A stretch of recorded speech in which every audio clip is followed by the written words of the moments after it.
warahmatullahi wabarakatuh. Sebelumnya perkenalkan dulu, nama saya Ilham Cahyadi Prasetyo. Saya guru di SMP Islam Al-Hadi Mojolaban. Di sini saya akan menyampaikan materi IPA, terutama materi sebagai bab berikut ini. Suhu dan kalor. Adapun kompetisi dasar pada suhu dan kalor itu menganalisis konsep suhu, pemuaian kalor, perpindahan kalor, dan penerapan dalam kehidupan sehari-hari, serta termasuk mekanisme menjaga kestabilan suhu tubuh pada manusia dan hewan, serta melakukan percobaan untuk menyelidiki pengaruh kalor terhadap suhu dan wujud benda serta perpindahan kalor. Untuk materi yang akan kita bahas hari ini yaitu ada dua, suhu dan pengukurannya serta pemuaian. Untuk materi pada bab berikutnya itu adalah kalor dan perpindahan kalor. Nah, suhu sendiri itu nanti meliputi pengertian suhu, alat ukur suhu, dan skala suhu. Kemudian untuk pemuaian adalah pemuaian zat padat, pemuaian pada zat cair, dan pemuaian pada zat gas. Sekarang suhu dan pengukurannya dulu. Pengertian suhu itu adalah ukuran tingkat atau derajat panas dingin suatu benda. Adapun alat ukurnya adalah termometer. Alat ini dapat menunjukkan skala atau nilai suhu pada suatu benda. Jenis termometer itu ada tiga. Berdasarkan bahan pembuatannya, itu yang pertama termometer zat cair, termometer bimetal, dan termometer kristal cair. Kalau berdasarkan fungsinya itu dibedakan menjadi 4: termometer klinis, termometer ruangan, termometer maksimum, minimum, dan termometer laboratorium. Kalau berdasarkan skala itu ada termometer Celcius, termometer Fahrenheit, termometer Raymond, dan termometer Kelvin. Nah, ini adalah termometer zat cair. Termometer seperti ini. Nah, termometer zat cair itu nanti itu ada air raksa dan alkohol, ya. Itu ciri-ciri air raksa itu mengkilap dan cepat bereaksi terhadap perubahan suhu. Rentan titik didih dan titik bekunya cukup lebar. Raksa pembeku pada suhu itu minus 38 derajat Celcius dan titik didihnya itu lebih dari 350 derajat Celcius. Dan air raksa itu sangat beracun. Alkohol itu mudah didapat dan biasanya diberi warna biru atau merah agar dapat dilihat. Rentan suhu pada alkohol yang digunakan itu adalah minus 90 derajat Celcius hingga 100 derajat Celcius, dan etil alkohol itu ada yang min 110 derajat Celcius hingga titik atasnya, titik didihnya itu ada 100 derajat Celcius. Untuk alkohol sendiri itu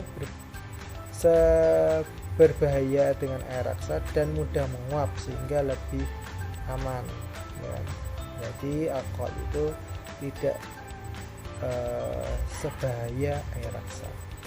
Kemudian ini adalah termometer bimetal.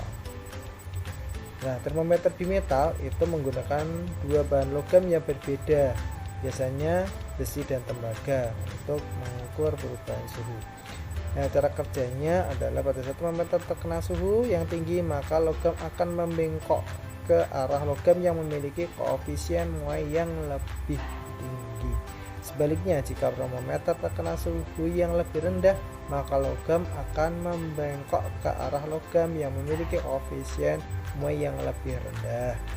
Nah, ini biasanya terdapat pada lemari es dan setrika serta oven, alat oven, ya. Kemudian ini adalah termometer kristal cair. Nah, termometer kristal cair itu menggunakan dua logam yang berbeda, biasanya besi dan tembaga, untuk mengukur perubahan suhu. Nah, cara kerja termometer pada kristal cair itu adalah ditempelkan pada kening orang yang diukur suhu tubuhnya. Salah satu kolom berubah warna, artinya suhu tubuh orang tersebut sama seperti angka yang tertera pada kolom. Jadi harus ada warnanya itu nanti yang keluar. Digunakan untuk mengukur suhu pada tubuh, suhu ruangan, suhu air mandi bayi, suhu hewan liquid, dan ada alat lemari es. Selanjutnya, termometer klinis, itu termometer yang digunakan untuk mengukur suhu tubuh. Sering kali cairan di dalam adalah merkuri. Termometer klinis tersebut termometer demam skala hanya terdiri dari 35 derajat Celcius hingga 43 derajat Celcius. Selanjutnya adalah termometer ruangan. Termometer ruangan sendiri itu digunakan untuk mengukur suhu di dalam ruangan yang biasa dipasang di ruangan.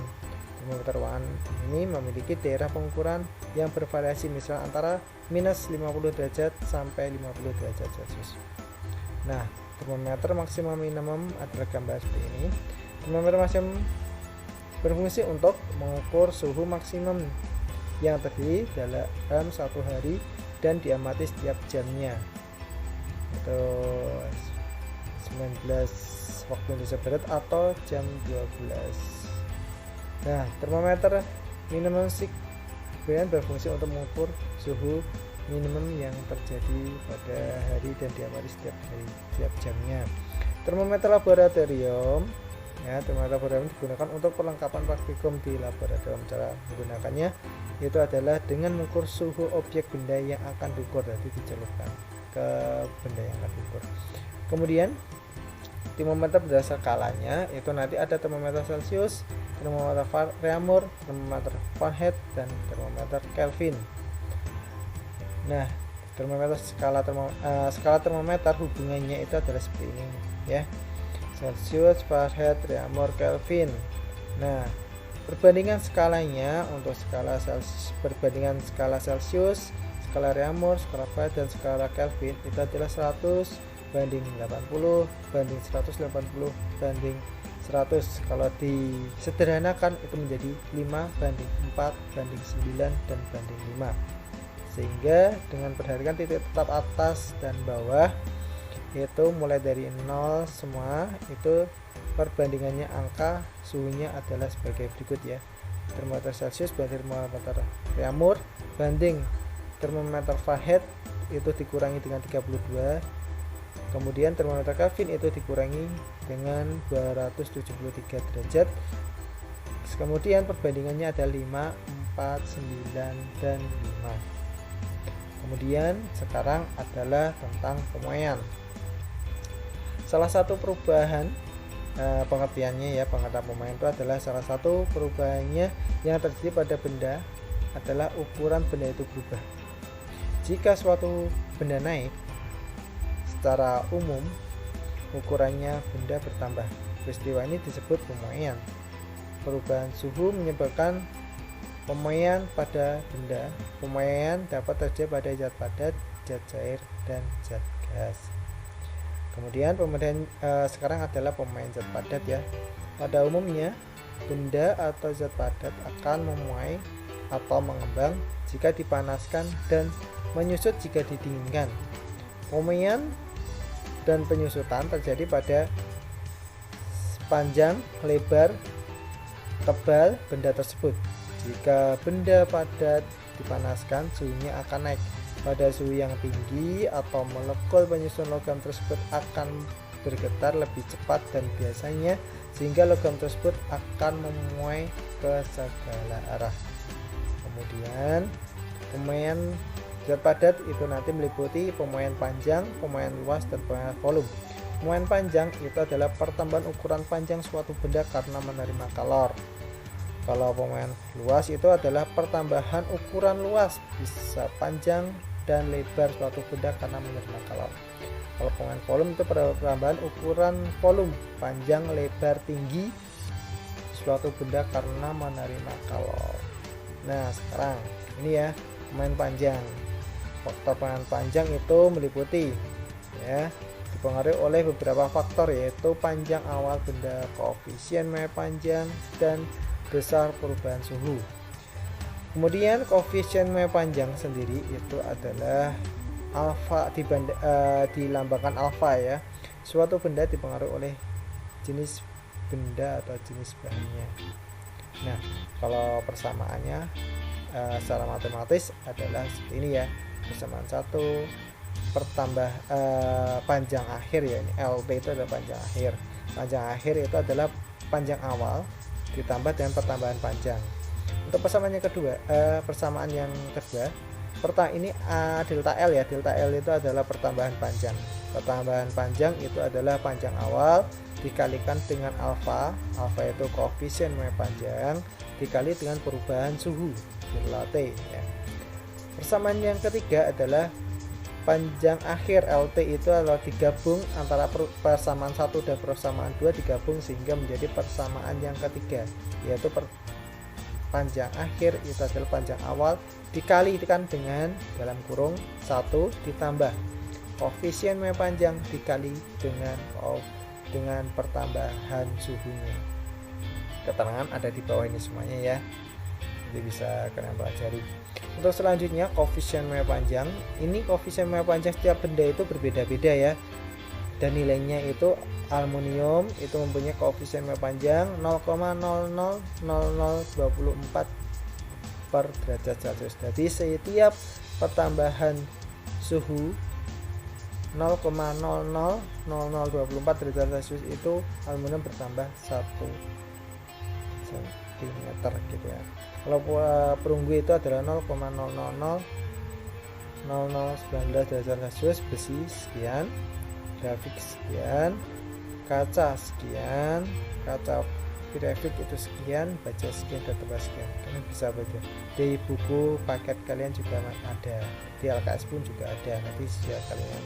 Dan ini tidak perlu dihafalkan, tapi istilahnya kalian harus mengetahui ya. Selanjutnya koefisien pada pemuaian pada zat cair ya. Pemuaian pada zat cair itu menyangkut dimensi volume ya. Pemuaian pada zat cair itu nanti masuk pada pemuaian pada volume ya. Besarnya nilai pemuaian pada beberapa jenis zat cair berbeda-beda nih. Misalnya pemuaian pada alkohol lebih besar dari pemuaian air.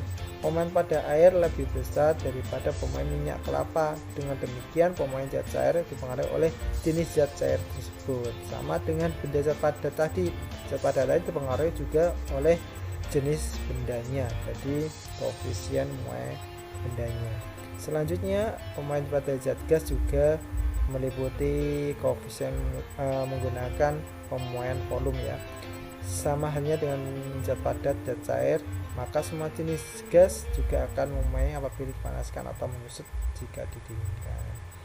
Nah, ini adalah manfaat dari pemuaian. Prinsip pemuaian dapat diterapkan dalam kehidupan sehari-hari. Teknologi konstruksi pada rel kereta api dibuat renggang supaya ketika memuai ada ruangan, dan ini adalah setrika otomatis, dan ini pemasangan kaca ya, pemasangan kaca dikasih kelonggaran supaya dapat ketika memuai itu tidak pecah gitu ya.